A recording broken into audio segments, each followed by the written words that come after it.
one. It's 1986. Two teenage twin brothers pick up a camcorder and decide to make a movie. No budget, just big dreams. And speaking of dreams, their little film might just be a Nightmare on Elm Street ripoff. One that would kickstart the career of a filmmaker who went on to make nearly 100 movies. This is the story of Hallucinations. Now, calling something a knockoff is a big accusation, so of course we're going to break down the plot to determine if Hallucinations truly is an Elm Street ripoff. Oh, and the real nightmare of all of this movie was directed by the Polonia Brothers. Teenagers are having nightmares, and when something bad happens in the dream, it affects the real world. There's a burnt-faced dream demon that shows up in a fedora hat, and he tries to harm the teens. Yeah, sounds familiar, but like we do with all these knockoffs, we gotta break down the plot first. We open on a rural home. One of the twins, Mark, walks into the garage in the middle of winter. We see their family dog, and it's so stinking cute. Sad to think, though, that their little family pet is long gone. Rest easy, buddy. Mark hops on the tractor and goes for a wacky ride. Yeah, I don't think that tractor wants to have a snowball fight with you. Meanwhile, John is inside. He finds a nudie magazine and calls a sexy hotline. Is this Phone Freak Fantasies? Yeah. I'm gonna stick the phone down my panties. It's clearly a guy on the other line, but he's into it. I like that. After the one-sided snowball fight, Mark goes inside, meets up with John, and holy crap, am I tripping? Or do these two kind of look alike? I wonder if they're related. Their mom is working a double shift, so they're home alone for the night. John gets an ominous phone call. Who is this? You know what's going to happen. John freaks out and hangs up. Mark asks if it was that man, hinting that something dark is going on. Luckily, their good friend Todd shows up for the night. John looks like Mark looks like John, and poor Todd looks like... oh boy.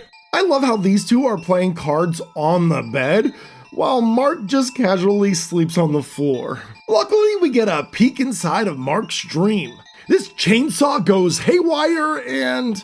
I guess it got the cat? Mark wakes up with blood on his hands. John goes downstairs to check and, yep, the cat's gone. Well, kind of.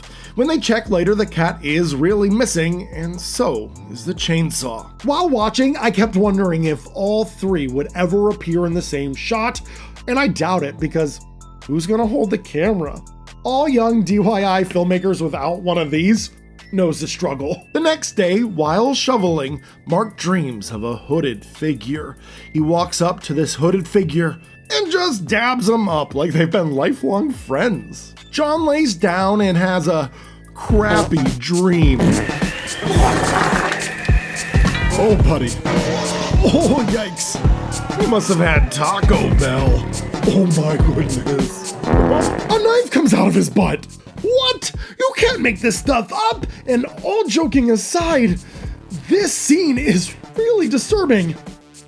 How? Oh, and apparently Mark has had a mental disability this whole time. And about halfway through the movie, he starts laying it on thick. Yeah, I'm not gonna touch this performance. Todd gets so annoyed with Mark's hallucinations and acts like a total jerk, even punching John in the face. It's happening again. At one point, Todd looks in the fridge, sees a severed leg, and...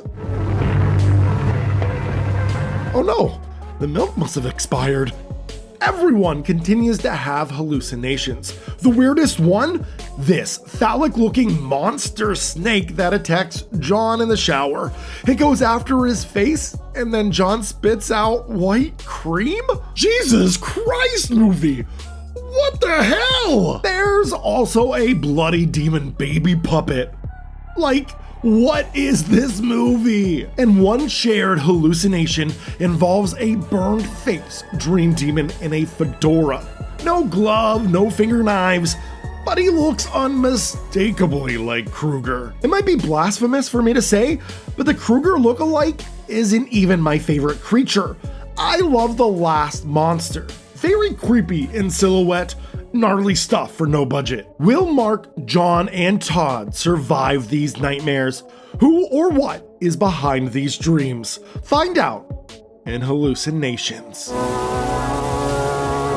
Wow. Okay, where do I even start with this one? Let's get the obvious out of the way first. Yes, there was no budget. Yes, there was no cast, crew, script, lighting, decent microphones, or much attention to cinematography. Yes, this is basically just one step above a home movie, and yes, the finished product suffers because of it. It's amateurish no matter how you slice it. But there is a charm to Hallucinations. There's passion here. Even if it wasn't passion for this specific story, you can tell everyone involved had a passion for horror and a love for making movies. They were inspired, and in turn, they inspired others. Mark and John Polonia went on to make no-budget horror films for decades, gaining cult status with features like Feeders and Splatter Farm. They pumped out multiple films a year, but unfortunately, in 2008, John passed away. Despite the loss, Mark stayed strong and kept pumping out horror films like no one's business. And A Nightmare on Elm Street wasn't the only franchise that he drew inspiration from. From Jaws to Amityville, it feels like any horror series could be a springboard, because really, who's gonna shut down a production when there's only like 2 people involved? I have so much respect for Mark and the late John Polonia. Sure, we can make fun of these movies, poke holes at the story, gawk at the editing, and cringe at the performances. Yeah, it's ripe for ridicule, but the Polonias are doers. That name is synonymous with getting it done. No budget? No worries. No actors? Not a problem. No script? Just put the camera up and let's start filming. While others spend their whole lives wasting years of their precious life trying to make the perfect script, trying to make perfection, the Polonias just say screw it and make a movie. The only limit was their own imagination. Even if the audience doesn't always understand it or they get lost while watching it, it didn't matter. The Polonias were making movies and they were having fun doing it. So, how much Elm Street DNA does Hallucinations have? I'd say it's roughly 35% Elm Street and 65% its own weird, low-budget thing. Yes, nightmares, dreams, and hallucinations are the focal point, and yes, a Freddy clone does show up, but Hallucinations uses that inspiration as a springboard. At the end of the day, it's its own no-budget home video mess, one that borrows from Elm Street's flavor and just runs with it. If you like do-it-yourself, amateurish filmmaking, then definitely give this movie a shot. But if you like quality, then Hallucinations may just be a nightmare to watch. Thank you so much for watching, and whatever you do, don't fall asleep. Let me know your favorite movie ripoff in the comments below, and don't forget to subscribe so you don't miss out on more of these kind of videos. And if you want to see these videos a week early, you can even become a member. Sweet dreams.